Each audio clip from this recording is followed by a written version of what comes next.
Hello and welcome my friends and viewers to this week's episode of Legendlore, where I draw and talk about monsters, characters, gods, and other things from D&D and other tabletop RPGs, all while giving a small but quickly digestible history about them.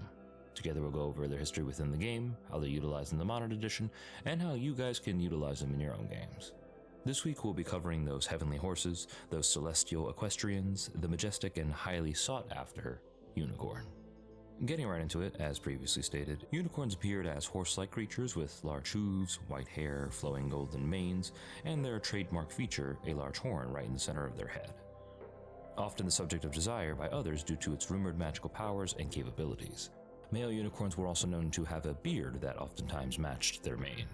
While most traditional unicorns appear white with golden hair, I like to believe that there can be a smattering of different color palettes for unicorns, both depending on their environment and on the kind of powers that they are capable of wielding. Some of the subtypes of unicorn in the actual canon included dark unicorns, who were essentially just the same as normal unicorns but evil, and were believed to have been created by the efforts of the Red Wizards of Thay in the Forgotten Realms. Celestial Chargers, who were unicorns that descended directly from the heavenly plane of Celestia in order to combat evil creatures who destroyed or overharvested natural areas. Then there were Dusk or Twilight unicorns, who were a rare breed of sunset-colored unicorn with orange and purple skin and manes, and were especially prized by the Fae. And then there were sea unicorns, who essentially appeared as horned hippocampuses or horses with frontal hooves but fish bottoms. And then of course there were the unicorns who were forced to undergo a terrible ritual whose intent was to remove their horn while the unicorn was still living, so as to preserve its magical power. The loss of their horn could cause a unicorn to go mad and open them up to fiendish influence, which could result in the creation of a creature known as a blood lance. I also personally am a fan of the belief that a unicorn who survives with their horn being taken away could slowly transform into a nightmare, which is another monster in the monster manual. This is something that I like to personally use in my in-game lore for how nightmares are created, rather than just them being the manifestation of bad dreams such as in the base lore. In terms of their abilities, unicorns had distinct immunity to abilities such as poison, disease, necromancy, death effects, and enchantment magic, with a very distinct protection against spells cast by creatures of the evil alignment. Unicorns were also symbols of purity and healing due to the power of their horns, which could heal wounds, cure poisons, and even break curses with a single touch. These powers are only able to be accessed and distributed by a willing unicorn, which is why special rituals were formulated to allow for the removal of the horn while retaining its magical effect. Unicorns were also known to be able to fly and even teleport short distances, which made them distinctly difficult to find and catch for those who wanted to hunt them. With that in mind, in terms of unicorn behaviors and culture, they were often found in dense forests or valleys, serving as wardens and protectors of those areas from anybody who would do it harm. Oftentimes, the mark of a unicorn's presence could be seen via scratches onto trees, much like how elk scratch their antlers against their bark. The main difference between the two being that a unicorn horn's magical influence would cause the scratches to become iridescent and imbued with a slight magical energy. Tree sap or bark from a tree that's been scratched by a unicorn horn would often be harvested and distilled for healing properties. And I could very easily see it being an alternative to troll's blood as a key component for healing potions. Unicorns were also known to shun and avoid most creatures that they encountered in the forest, save for forest-aligned fae such as dryads, pixies, and sprites. As such, the willing appearance of a unicorn before someone was considered an extremely good omen, and that to be worthy of being touched by a unicorn meant that you were a truly good soul. Being given permission to ride one was a feat most unheard of, and to do so was something that often saw said riders catapulted to the status of heralds, royalty, and other roles where people would flock to them. Unicorns also had a pair of deities associated with them: Laru, the goddess of intelligent beasts, and Ethegern, which I'm pretty sure I'm mispronouncing, who was a lesser deity depicted as a winged unicorn, who served in the fairy court of the archfey Titania. But they were also known to favor and be in the service of deities such as the elfin god Coralin, Eldath, the goddess of peace, Sylvanas and Miliki, the gods of the forest, Mistra, the goddess of magic, and Tamora, the goddess of good fortune. Lastly, for a bit of more insidious world building, in case your PCs ever find themselves in the dining halls of a devil or a random encounter with a demon, unicorn flesh and souls were also considered a delicacy amongst the fiends in the abyss and the hells. Can you imagine a devil hosting a dinner for the PCs, a la Raphael from Baldur's Gate 3, only to realize that they have just eaten unicorn flesh? Could be a potentially great way to fuck with them, especially if you have a druid or a celestial warlock in the party. Unicorn horns were also known to be a status symbol amongst these fiends, many using it as a lure to attract wandering souls, while the more glib of demon kind would often use unicorn horns as magical toothpicks. Again, could be a great silhouette for introducing a villain picking his teeth with a unicorn horn. Speaking of further practical uses for unicorns, as I said before, their horns were channels for their innate healing and curative powers, and if harvested, could serve as a near endlessly providing component for healing potions, general antidotes, and other forms of very powerful healing magic. With that said, if the theft of a unicorn's horn, or worse, the death of a unicorn was discovered, it was often viewed as an unambiguously evil act and deserving of immediate, harsh punishment, especially by those who followed gods that venerated the creature such as Laru or Maliki. A potential quest you can give to your party members could do with meeting a group of rangers or druids who are hunting the murderer of a unicorn, and thus need the party's help to track them down. Perhaps the hunter has retreated to the safety of civilization, which is somewhere that the rangers and druids can't tread, and thus requires the party's assistance to be able to root them out. Now, when it comes to using unicorns in combat, while the unicorn may be a gentle and often good-aligned creature centered on healing, that doesn't mean that they can't pack a serious punch. Unicorn hooves can smash the PC's brains apart, their horns are strong enough to gore foes even through straight plate mail, and the unicorn's use of its healing power on itself means that they can be extremely difficult to kill. With that said, unicorns certainly do not go looking for a fight, and will actively seek to outrun any threat before engaging with it directly.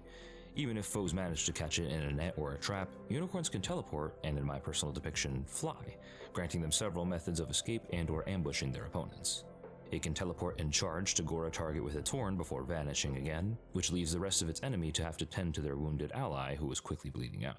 As such, as per usual, I've included my own personal unicorn stat block, which is significantly more beefy than the traditional one in the monster manual, and I also recommend having the unicorn deploy with some creatures to back it up. You could have a small circle of pixies or sprites who can start polymorphing creatures if the unicorn is less inclined to violence, or you could have a unicorn mount with a lance-wielding dryad cavalier atop its back to wreak some havoc on the party in the same vein as the tree sentinel from Elden Ring. Perhaps you can even have this pair of unicorn and dryad NPCs be patrons of the Oath of Ancients paladin, or maybe even a ranger or a druid. Then, if you want to get a little bit more interesting, maybe unicorns have the ability to imbue their powers upon those faithful enough to have earned their respect, resulting in the creation of unicorn horned centaurs who patrol the woods in search of those keen to bring harm to their home and their patron.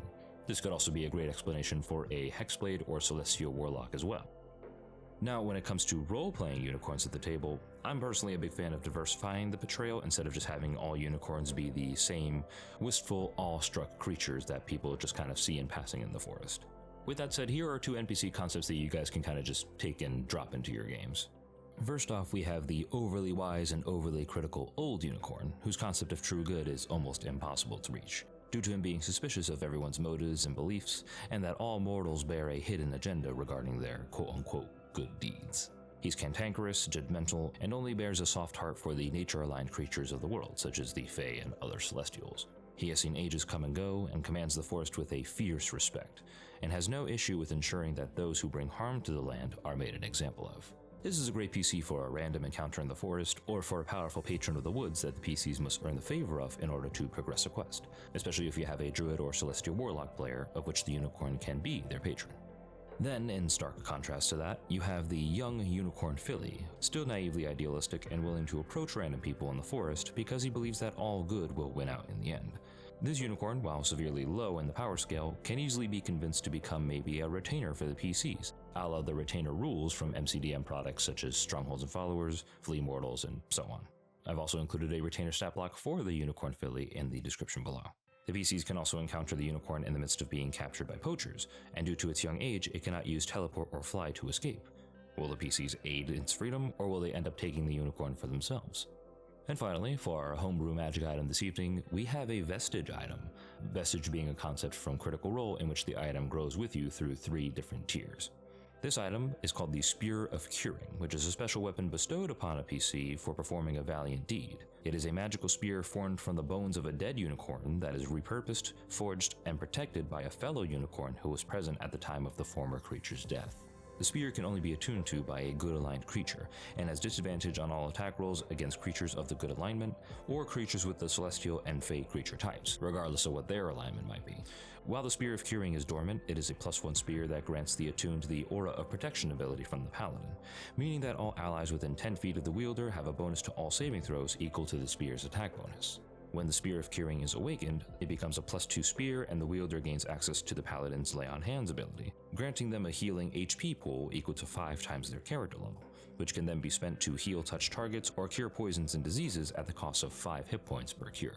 And finally, when the Spear of Curing reaches its exalted form, it becomes a +3 spear and has advantage on attack rolls against creatures of the Fiend and Undead subtypes, and against creatures of the Evil alignment. For DMs, ways that I would recommend having the spear grow and awaken would be through acts such as saving innocent lives, or the use of a spear on a journey to heal and break a curse, or slaying a great evil such as a demon, lich, or necromancer. Conversely, if the spear is used to threaten or harm a good aligned creature, it will reduce back to a lower level state. And if this item is ever used to attack another unicorn, the spear wrenches from its user's hands, assumes its +3 form, and attacks the wielder with everything that it has. So be sure not to misuse this item. And with that, that's our coverage of the unicorn, everybody. I want to thank all of you guys for watching. If you enjoyed the video, please like, share, comment, and press the little bell icon to be notified of future videos.